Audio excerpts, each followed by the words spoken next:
안녕하세요, 심리맨입니다. 심리맨TV 채널은 심리와 마음에 관한 이야기를 나누는 심리 전문 채널입니다. 오른쪽 하단에 구독 버튼을 눌러주시면 잊지 않고 이 채널을 받아보실 수 있습니다. 오늘 트랜서핑 강독은요, 페이지 54페이지에 왔습니다. 제목은 게임의 시나리오인데요. 어떤 얘기를 하는 거냐면요, 꿈 얘기를 하는 겁니다. 몇 회 전에 꿈 얘기를 다뤘었잖아요. 오늘도 꿈에 대한 이야기를 하는데, 꿈 자체가 중점이 아니라 그 꿈을 통해서, 꿈의 작동 원리를 통해서 현실의 작동 원리를 어떻게 이해할 것인지가 관건이 되는 부분인데요. 이 역시도 전반적으로는 의도라는, 외부 의도라는 큰 주제 안에서 이해하시면 되겠습니다. 이 제목을 이렇게 풀면 좋습니다. 게임의 시나리오인데요. 이 게임이 어떤 게임을 얘기하는 거냐면 꿈속에서의 게임을 말합니다. 꿈속에서의 게임이 있을 뿐 아니라 또한 현실에서의 게임이 있죠. 이 두 가지가 유사하다는 거죠. 꿈에서 우리는 게임을 하고 있습니다. 게임은 승패가 있죠. 순례가 있습니다. 쫓는 이가 있고 쫓기는 이가 있습니다. 그리고 그 게임은 어떠한 시나리오 안에서 펼쳐지죠. 꿈을 꾼다고 했을 때 그것은 마치 게임의 시나리오 안에 갇혀 있는 것과 같은 방식으로 꿈의 시나리오대로 꿈속의 내용들을 경험하게 됩니다. 그 꿈속에서 내 의지와 상관없이 펼쳐지는 기상천외한 그러한 사건들을 우리가 맞닥뜨리면서 때로는 놀라고 두려움에 떨고 또 웃기도 하고 그런 다양한 감정을 경험하죠. 그리고 꿈에서 깨어났을 때 이것이 꿈이었구나 하면서 설령 악몽을 꿨더라도 이제 안도의 한숨을 쉬게 됩니다. 그것처럼 꿈이라는 그 상황 안에 들어가서 그 시나리오 안에서 우리가 겪는 것들, 이것이 게임의 시나리오 안에서 갇혀서 거기에 참여하는 것을 이야기합니다. 현실에서도 마찬가지라는 것이죠. 현실에서도 우리는 꿈을 꾸듯이 살아가고 있는데 그 꿈이라는 현실에서도 이러한 게임의 시나리오가 존재하고 그 시나리오 안에서 우리는 게임의 규칙 안에서 규칙대로 우리는 수동적으로 끌려간다는 것이죠. 그래서 이 게임의 시나리오 안에서 우리가 하고 있는 것은 현실이라는 꿈속에서 맞서 싸우고 그것을 피해 다니고 또 그것을 이기려고 애쓰고 이러한 굴레의 반복 가운데서 살고 있다. 그런데 그거 역시도 꿈속에서 경험하는 게임의 시나리오와 마찬가지로 현실에서 이러한 게임의 시나리오 안에 참여해서, 다른 말로 갇혀서 끌려가는 것에 다름이 아니다. 이러한 얘기를 하는 겁니다. 그렇다면 꿈속에서 자각몽이라고 하죠. 꿈속에서 깨어나서 이 게임의 시나리오를 내가 원하는 시나리오로 내가 이 게임을 설정해서 내 마음대로 게임을 즐길 수도 있는 것처럼 현실에서도 마찬가지로 우리의 의식이 잠든 상태에서 깨어난다면 이러한 현실의 시나리오를 우리가 그대로 따라가지 않고 게임의 규칙을, 내가 원하는 게임의 규칙을 만들므로써 내가 원하는 시나리오를 펼쳐 나갈 수 있다. 이것을 이제 대비하면서 이야기하는 것이죠. 그럼 꿈이란 무엇인가에 대해서 다시 한번 이야기를 좀 해봐야 될 것 같은데요. 꿈이라는 것은, 트랜서핑이 말하는 꿈이라는 것은 우리가 이렇게 잠을 자고 있습니다. 쿨쿨쿨쿨 잠을 자고 있는데요. 이 잠을 잘 때 우리의 마음과 영혼이 있다고 그랬죠. 마음과 영혼이, 마음을 생각이라고 볼 수 있고요. 그리고 영혼을 우리 안에 깊은 속의 느낌이라고 볼 수 있겠습니다. 트랜서핑에서 말하는 꿈이라는 것은 몸과 마음이 잠든 상태에서 이 영혼이 자유롭게 가능태 공간을 여행하는 것이라고 했습니다. 그러면 가능태 공간이 무수히 펼쳐져 있죠. 우리는 이 가능태 공간 안에 동시성을 가지고 다양한 가능성으로 존재하고 있다고 했죠. 그런데 잠을 자고 꿈을 꾸는 그 순간은 이 영혼이라는 것이 자유롭게 이 가능태 공간의 섹터를 여행하고 돌아오는 것이다 라고 제시하고 있는 게 이 트랜서핑의 원리입니다. 그러면 그 많은 가능태 공간 중에 어떠한 시나리오를 선택해서 경험하고 오는 것이냐, 그 기준은 도대체 무엇이냐, 누가 결정하는 것이냐, 이런 얘기를 하는데요. 이렇게 얘기를 합니다. 영혼이 이 다양한 섹터들을 여행하고 다니죠. 이렇게 떠돌아서 다니는데 특정한 섹터에 동조가 됩니다. 특정한 섹터가 동조되면 이 꿈을 이제 경험하게 되는 거죠. 내가 경험하게 됩니다. 꿈이라는 형태로. 그럼 어떤 섹터에 동조가 되냐? 그것은 영혼과 마음이 일치되는 상태의 섹터가 활성화가 된다. 꿈의 시나리오 안으로 들어간다. 이렇게 얘기를 합니다. 그러면 외부의 의도가 작용한다고 그랬죠. 가능태 공간은요. 가능태 공간은 외부 의도가 작용하고 잠자는 이 순간에는 우리의 내부 의도는 잠들어 있습니다. 그리고 영혼은 자유롭게 떠다닙니다. 그런데 우리의 마음이라는 것은 우리의 의식과 무의식이 존재하고 있죠. 우리의 의식적인 생각이 있을 뿐 아니라 무의식적인 잠재 의식 가운데 있는 생각이 또 있습니다. 그런데 우리가 일상을 살아나간다는 것은 이러한 마음이 작동해서 일상에서 우리의 의식을 가지고 일상을 경험하고 있는데요. 그때 우리는 이 일상에서 의식적으로 정보를 우리가 취하고 또 의식적으로 그것을 생각하고 사고하고 하는 부분이 있고, 또 한 방면으로는 무의식적으로 정보를 저장하고 무의식적으로 그것을 처리하고, 이러한 두 가지 차원이 존재하죠. 의식과 무의식 두 가지 차원이 존재합니다. 그런데 잠이 드는 순간 이 마음은 의식상에서 경험했던 것과 무의식상에서 잠재의식 안에 저장되었던 것이 모두 자유롭게 살아나게 되죠. 그러면 영혼이 이 가능태 공간을 가다가 어느 순간에 어떤 섹터에 동조돼서 들어가느냐면, 우리가 깨어있는 동안에 마음 안에 의식과 무의식 안에 저장되었던 정보 중에서 이 영혼과 일치되는 상태에 있는 곳에 들어간다는 것입니다. 그러면 이 현실에서 두 가지 종류가 존재하는 거죠. 현실적인 불안, 현실적인 두려움이 있을 뿐 아니라 무의식적인 불안이 있고 무의식적인 두려움이 있습니다. 현실적인 불안이라고 한다면, 예를 들면은 시험을 앞두고, 큰 시험을 앞두고 이번에 합격하지 못하면 어떡하지 하는 불안, 이것은 내가 의식을 하고 있는 것이죠. 이런 경우에 현실적인 의식적인 불안은 꿈으로 나타나면은 그것은 현실적인 불안이 꿈에 구현되는 형태로 나타나게 됩니다. 그런 경우에는 내가 현실에서 만나는 사람들이 등장하고 현실에서 경험하는 장소들이 나타날 가능성이 더 높아요. 그래서 꿈을 깨고 나도 굉장히 기괴하다 이런 느낌이 들지는 않죠. 그런데 때로는 내 마음 안에 무의식적인 불안과 무의식적인 두려움이 잠재되어 있는 경우가 있습니다. 이것은 내가 의식상에서 이런 불안을 느끼기를 거부하고 억압해 놨을 경우에 여전히 이것은 활성화되어 있는 상태거든요. 내 마음 안에서. 다만 의식상으로 수면 위로 떠오르지만 않았을 뿐이죠. 이런 경우에도 마찬가지로 영혼이 가능태 공간을 떠돌다가 이러한 두려움과 불안과 일치되는 섹터에 동조돼서 꿈으로 경험하게 됩니다. 이런 경우에는 이제 꿈에 펼쳐지는 내용들이 나의 현실, 나의 일상에서 경험하는 등장인물이나 환경과는 사뭇 다르죠. 그래서 굉장히 낯선 경험을 할 수가 있습니다. 굉장히 도덕적으로 행동을 하고 예의 바르게 행동하던 사람이 꿈속에서는 엄청나게 비윤리적이라고 볼 수 있는 그러한 형태의 행동을 한다든가 모습을 하고 있다든가, 그러한 것을 이제 꿈속에서 경험할 수가 있죠. 굉장히 낯선 장면들, 낯선 감정들, 태도를 경험할 수가 있습니다. 그것은 바로 내 무의식, 잠재의식 안에 있는 감정들과 생각들이 영혼과 일치되어서 꿈속에서 구현됐다고 보시면 됩니다. 그래서 이렇게 꿈이라는 것은 영혼과 마음의 일치 상태가 이루어지는 가능태 공간의 섹터가 활성화됨으로써 경험을 하는 것인데요. 그렇다면 이 꿈속 안에서 이제 펼쳐지는 꿈의 내용, 시나리오는 누가 만들어낼까요? 그것은 바로 외부 의도의 몫이라는 겁니다. 우리가 꿈을 구체화해서 내가 원하는 꿈을 만들어낼 수는 없지만, 이것이 동조되는 순간 관련된 섹터가 활성화됨과 동시에 이 꿈의 시나리오는 외부 의도에 따라서 펼쳐지기 시작한다는 거죠. 이것이 꿈이라는 것을 의식하지 못하기 때문에 꿈의 내용에 우리는 자연스럽게 수동적으로 끌려가게 되어 있습니다. 꿈속에 참여를 하지만 꿈이라는 것을 전혀 의식하지 못하고 그 안에서, 상황 안에서 있는 그대로의 감정을 직접 경험을 하게 되죠. 그렇기 때문에 이러한 불안과 두려움이 현실에서, 그리고 무의식에서, 의식에서 상당히 많이 스트레스를 받고 있는 경우에는 꿈속에서도 소위 말하는 개꿈 또는 악몽이라고 그러죠. 그러한 꿈을 꿀 수 있는 가능성이 높아집니다. 그래서 꿈자리가 사납다고 그러잖아요. 꿈자리가 사납다고 하는 것은 나의 마음 안에 청소해야 될 부분들이 많이 있다고 역으로 생각을 해주시면 되겠습니다.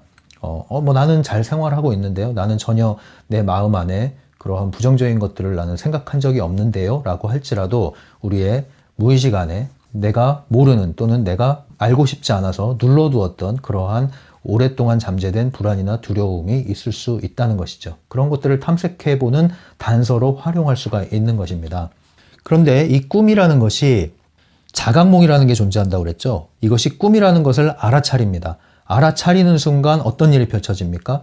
원치 않는 장면은 내가 멈출 수 있고 심지어는 장면을 건너뛰어서 다른 필름으로 이동할 수가 있습니다. 더 나아가서는 내가 원하는 필름으로 이동할 수가 있습니다. 그래서 내가 원하는 경험을 하고 올 수도 있는 것이죠. 이것이 이제 마치 게임과 같다는 것이죠. 게임은 순례가 있잖아요. 쫓는 자와 쫓기는 자가 있잖아요. 이기는 이와 지는 이가 있잖아요. 그 꿈속에서 우리는 그렇게 꿈을 경험하고 있다는 것이죠. 이 게임의 시나리오 안에 참여했을 때 내가 순례냐 아니냐, 꿈을 꾸고 있는 중에는 이 게임의 시나리오가 나를 끌고 가죠. 내가 주인이 아닙니다. 이 꿈의 시나리오 안에서 나는 통제권을 잃어버리고 꿈의 시나리오에 따라서 젖어 들어가죠. 흘러갑니다. 그런데 꿈에서 깨어나는 순간, 자각몽을 꾸는 순간 나는 이 꿈에서 게임의 규칙을 내가 거머쥐게 됩니다. 그래서 얼마든지 내가 원하는 장면을 선택할 수 있고 내가 원하는 대로 현실을 변환할 수가 있는 그러한 능력을 가지게 되는 것이죠. 자각몽 상태에서요. 이 장면이 현실과 이제 그대로 적용이 된다는 것입니다.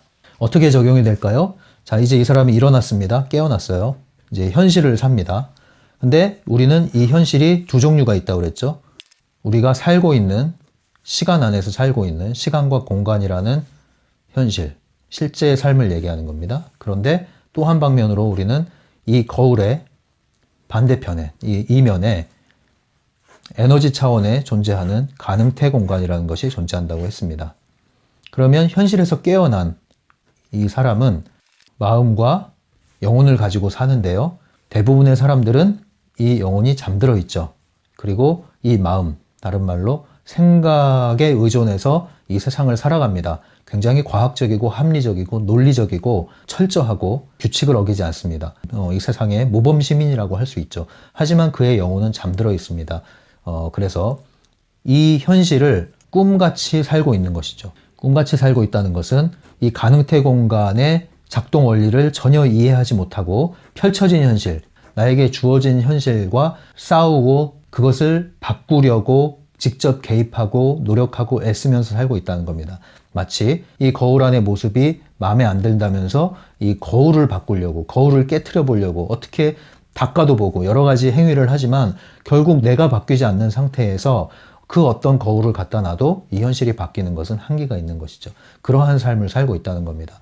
그것이 잠든 상태에서 우리가 펜듈럼에 포획이 돼서 살고 있는 현실이 됩니다. 그래서 나만의 세계의 층 안에 빠져 있는 것이죠. 나만의 세계의 층 안에 빠져서 그것이 마치 이 본래의 세상이 원래 그렇다는 듯이 내가 경험하는 세상이 원래의 세상이 그렇다는 듯이 착각을 하고 사는 겁니다. 이 세상은 불공평해. 이 세상은 평등하지 않고 차별이 가득한 곳이야. 사람들은 서로 질투하고 시기하고 그리고 다른 사람들의 그릇을 뺏어먹기 위해서 아둥바둥하고 있어. 내가 살기 위해서는 다른 사람을 내가 먼저 공격해서 선점하지 않으면 나는 다 빼앗기고 말 것이야. 그리고 이 세상이라는 것은 미친 듯이 노력해도 성공할까 말까 한 그런 세상이야. 그러니까 나는 정신을 번쩍 차리고 성공하기 위해서는 정말 뼈를 깎는 노력을 해야만 돼. 뭐 이런 나름대로의 어떤 세계관을 가지고 있죠.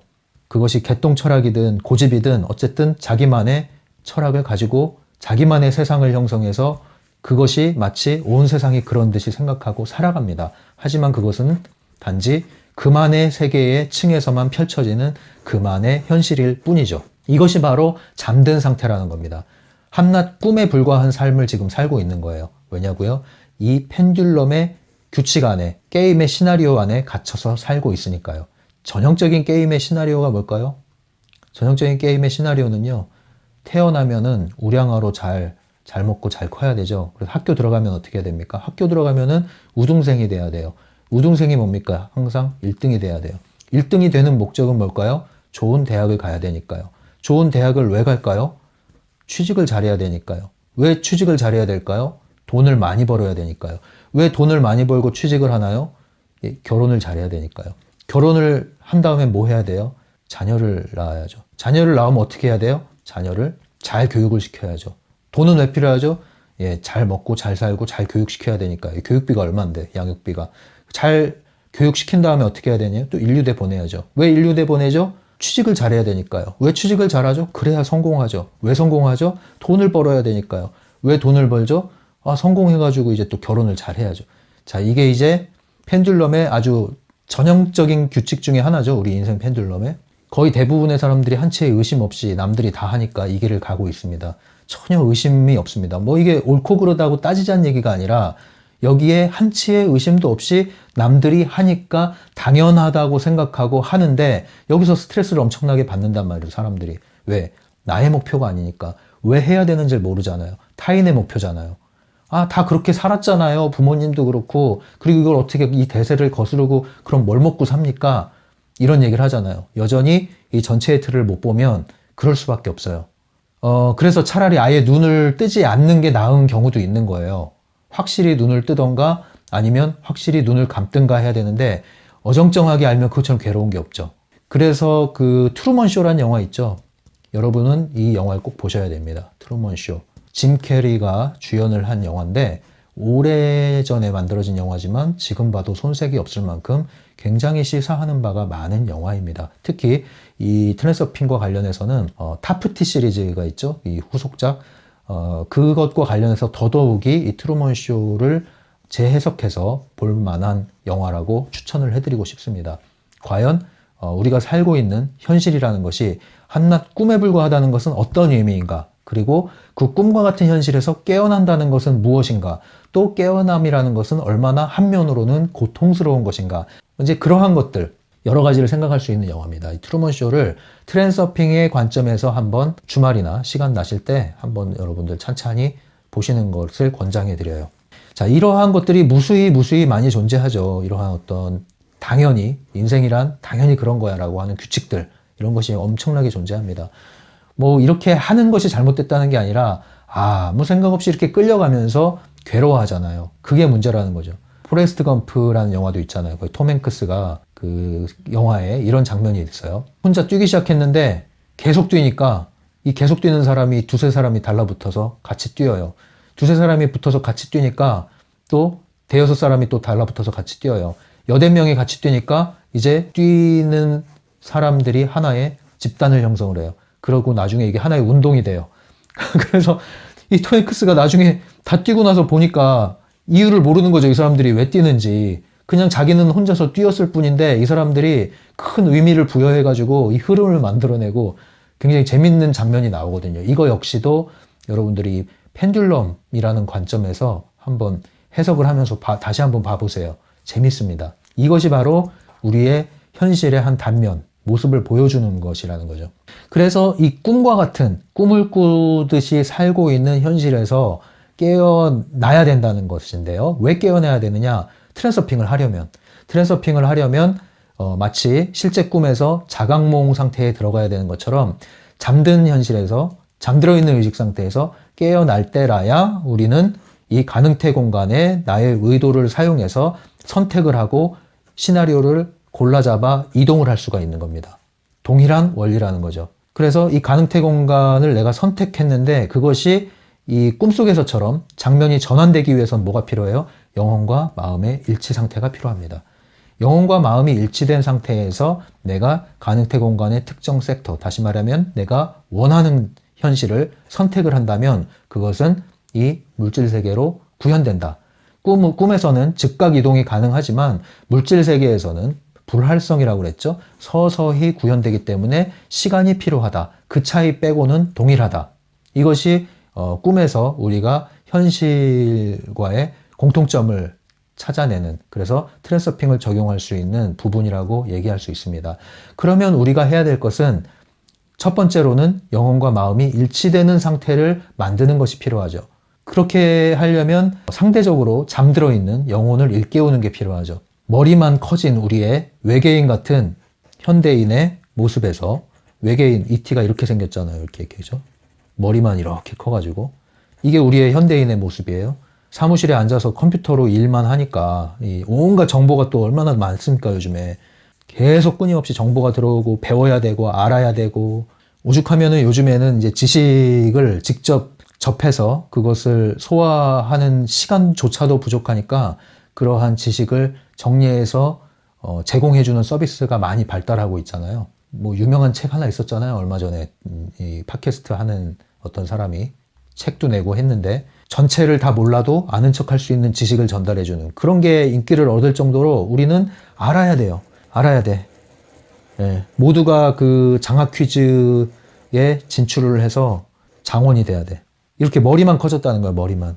상대적으로 우리의 몸의 감각은 죽어가는 겁니다.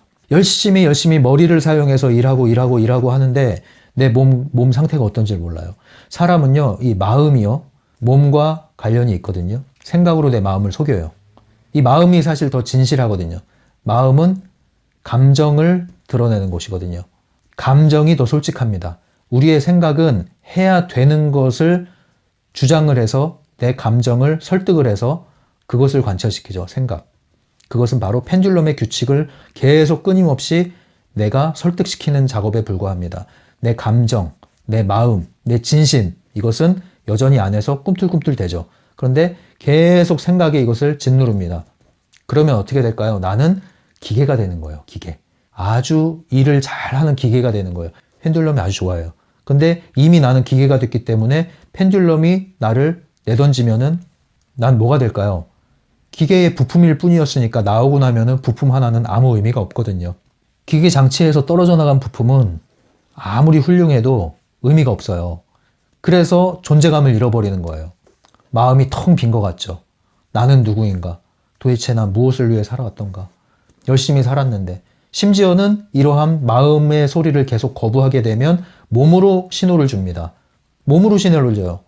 그런데도 내 몸의 신호를 알아차리지 않죠. 무시하죠. 어떻게 무시할까요? 병 주고 약 주고 아니에요. 마음에서 스트레스 때문에 몸의 신호로 계속 너 좀 그만해, 너 좀 찾아봐 이렇게 신호를 주는데 이 몸을 뭘로 다시 차단합니까? 주사 맞고 약 먹고 온갖 약들을 가방에 서랍에 가득 채워놓고 약을 먹으면서 그거를 죽입니다. 심지어 감기가 들었다. 감기는요, 그런 얘기가 있잖아요. 감기는 약을 먹으면 일주일 만에 낫고 약을 먹지 않으면 7일 만에 낫는다. 이런 얘기가 있어요. 결국은 똑같다 이거죠.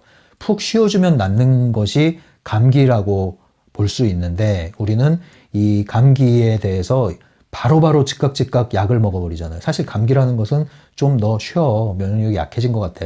너 너무 과로한 것 같아. 이런 몸의 신호로 받아들이시고 충분히 수면을 취해 주시고 따뜻한 물을 마시면서 휴식을 하면 그러면 금방 몸이 회복되고 마음도 쉼을 얻는데요. 이걸 무시하잖아요.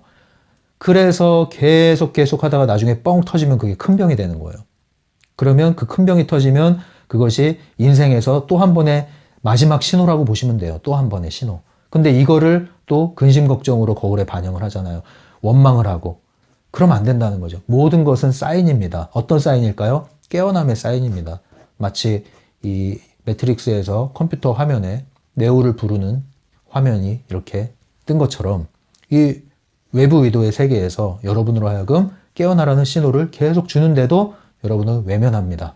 그 외면한 결과 이러한 규칙 안에서 잘 산 것 같은데 어느 날 난파선이 돼버리는 거죠. 이것이 이제 트랜서핑에서 말하는 꿈과 같은 인생을 사는 거예요. 잠든 상태로.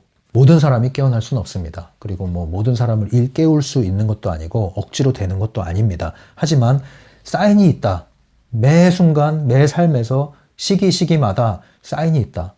마음에, 몸에, 환경에 사인이 있다. 그것을 알아차리라 이거죠. 신호를 무시하면 계속 사고가 나요. 신호를 지키자 이거죠. 이제 책을 보면서 정리를 해보도록 하겠습니다. 54페이지고요. 54페이지. 무의식적인 꿈에서는 마음이 영혼을 통제하지 않는다. 마음은 무엇을 보든지 그에 반응하고 그것은 영혼에게 전달된다. 그러면 영혼은 즉시 그 기대에 부응하는 섹터에 동조된다. 이렇게 해서 시나리오가 수시로 역동적으로 교체된다. 네. 마음은 의식적으로 활동하지 않죠. 그렇다고 그런다면 지금 현재까지 잠든 상태에 있을 때까지 작동했던 그 마음 상태가 유지되고 있고요. 영혼이 활발하게 가능태 공간을 여행하는데 이 마음과 영혼이 일치되는 상태에 있는 섹터로 동조돼 들어간다. 이 얘기입니다. 이 안에 들어가면 이제 외부 의도가 이 시나리오를 작동시킨다. 이 얘기죠. 그것은 현실에서도 마찬가지입니다. 영혼과 마음이 일치된 상태에서 가능태 공간의 특정 섹터를 내가 선택을 하면 그 시나리오는 외부 의도가 가지고 오는 거예요. 목표를 심상화했을 때, 결과에 대한 심상화가 이루어졌을 때 어떻게 그곳에 이르느냐에 있어서는 외부 의도가 가장 효율적인 경로를 우리에게 가지고 온다는 겁니다.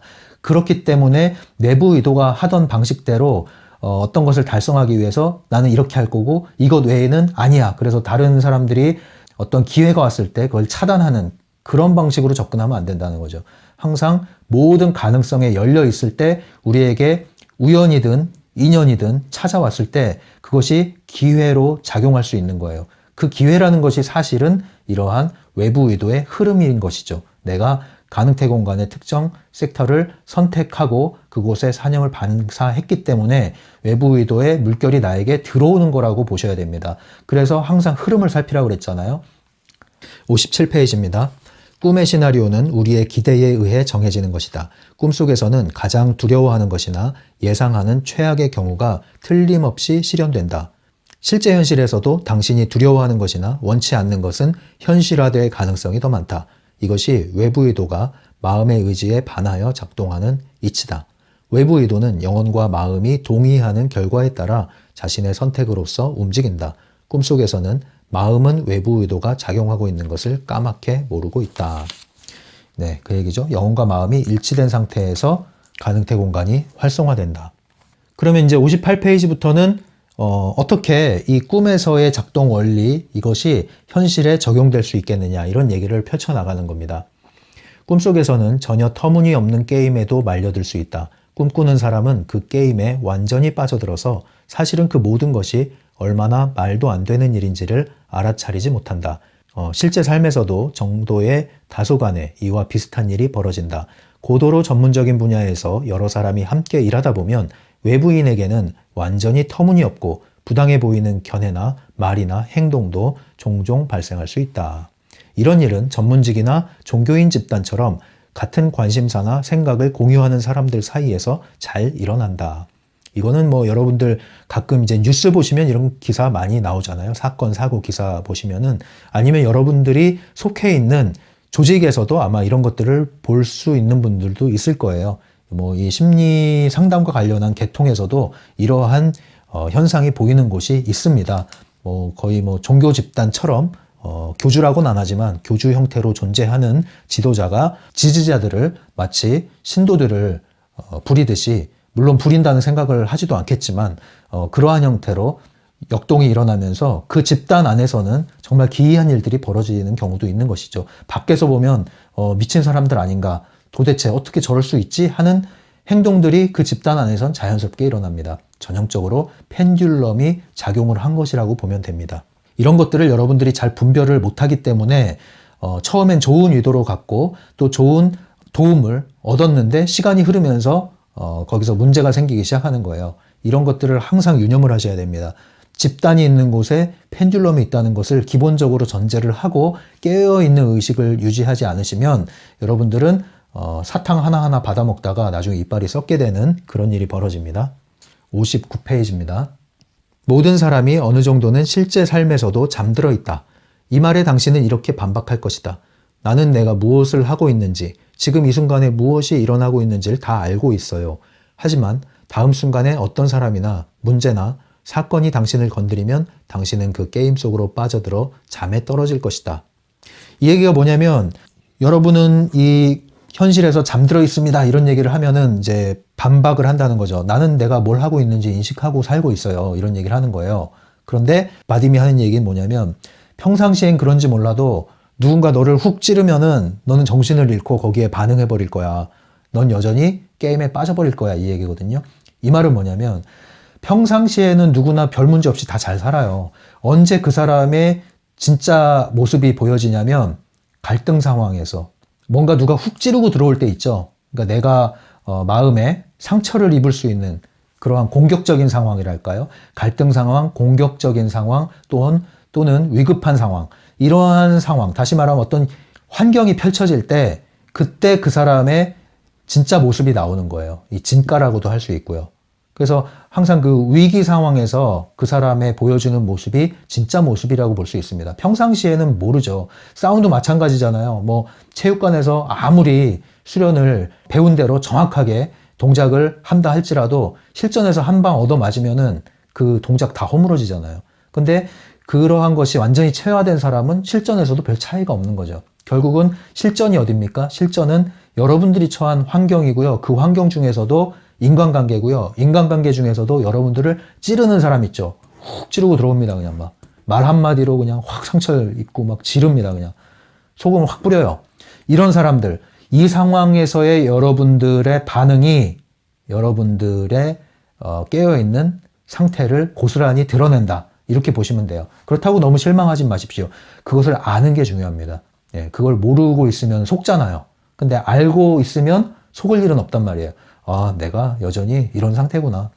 꾸준히 더 깨어나는 그 길에 관심을 해야겠다. 이렇게 하면 되는데 그걸 모르면 계속 자기를 속이는 거예요. 심지어 그런 일이 벌어져도 자기를 속여요. 계속 속여요. 그렇게 속이는 사람은 답이 없어요. 진짜로. 진짜 답이 없어요.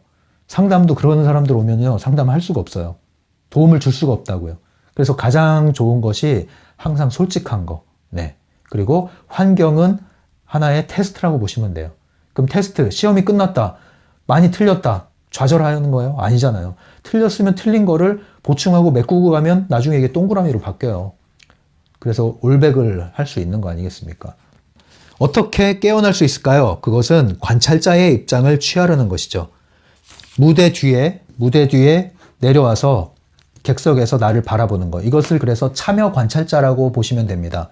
이 책에서는 무대 감독이라는 얘기도 쓰죠. 감독. 전체를 총괄하는 나는 배우이기도 하고 관찰자이기도 하고 전체를 아우르는 감독이기도 합니다. 그래서 여러분들은 참여 관찰자의 입장을 취하면서 현실을 살아보세요. 또는 영화를 찍고 있는데 여러분들이 역할을 하고 있어요. 배역을 맡고 있어요. 근데 여러분들은 실제 나를 알고 있죠. 실제 나는 나야. 이 인식을 하잖아요. 그러면서 배역을 하잖아요. 설령 배역에 몰입했다 하더라도 촬영이 끝나면 깨어나잖아요. 그러한 방식으로 여러분들이 삶을 살아가시라는 얘기예요. 그게 깨어있는 상태로 현실과 어우러져 사는 거예요. 전혀 티를 내지 않고. 내가 뭐 깨어났다 이런 것을 주장하고 자랑하고 내세울 필요가 없어요. 그냥 똑같이 살아가는 거예요. 전혀 몰라요. 외부에서는 사람들이 여러분을 보면은 하얀 저고리 입고서 뭐 천천히 뒷짐지고 걸어가는 사람이 깨어있는 게 아니에요. 일상에서 전혀 티가 안 난단 말이에요. 그런데 그 안에서 여러분들은 의식이 깨어있다는 거죠. 다른 사람들과 똑같은 생활을 해요. 근데 여러분들은 깨어있어요. 그 차이를 아십니까? 참여 관찰자인 거예요. 참여 관찰자. 이걸 어떻게 비유해야 될까요? 약간 여러분들이 정보 요원 있죠? 정보 요원. 막 CIA 막 이런. 똑같은 삶을 사는데 여러분들은 신분을 알고 있는 거예요. 근데 그 신분이 위장돼 있는 거지. 뭐 속이려고 하는 건 아닌데 공개하지 않는 거죠. 그걸 비밀이라고 그러잖아요. 그 비밀 공작원 같은 그런 느낌. 그런 느낌으로 여러분 현실 참여를 하는 거예요. 트랜스퍼로서. 이것이 깨어있는 상태로 일상을 살아가면서 여러분들이 현실과 어우러져서 내 현실, 내 시나리오를 펼쳐나가는 겁니다. 시나리오를 바꾸지 않고 원하는 시나리오가 있는 필름으로 이동을 하게 되는 거죠. 나는 현실에 직접 개입하진 않지만 깨어있는 상태로 이 상황을 면밀히 인식을 할 때 나는 가능태 공간을 선택할 것이고 그것은 나의 현실을 자연스럽게 원하는 시나리오가 있는 가능태 공간으로 이동해 줄 것이다. 다시 말하면 현실이 서서히 바뀔 것이다. 이것을 알고 즐기고 게임하는 이러한 상태가 현실에서 깨어있는 상태가 되는 거예요. 현실에서 깨었다고 해서 막 만면에 미소를 짓고 막 난 행복해요. 항상 우주가 나와 함께해요. 이런 얘기를 안 해도 돼요. 전혀 그런 거랑 상관이 없어요.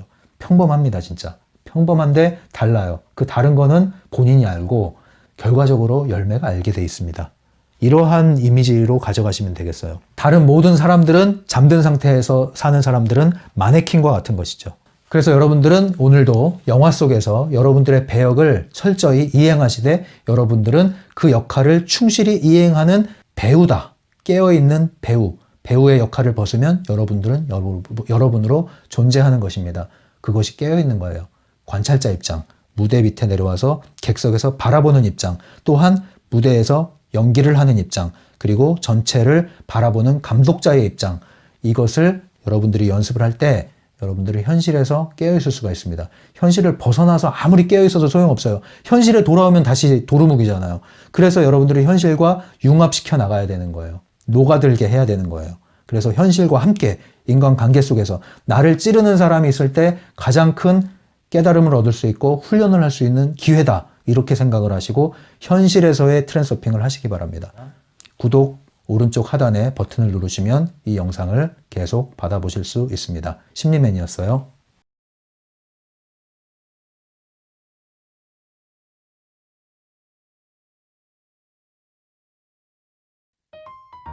심리맨 상담소를 온라인으로 운영하고 있습니다. 심리맨 개인 상담은 유료로 진행되고 있고요. 심리맨 네이버 블로그에 가시면 자세한 안내가 나와 있습니다. 찬찬히 읽어보시고 마음이 끌리시는 분, 상담을 이용하고자 하시는 분은 오픈챗이나 이메일로 연락을 주시면 되겠습니다.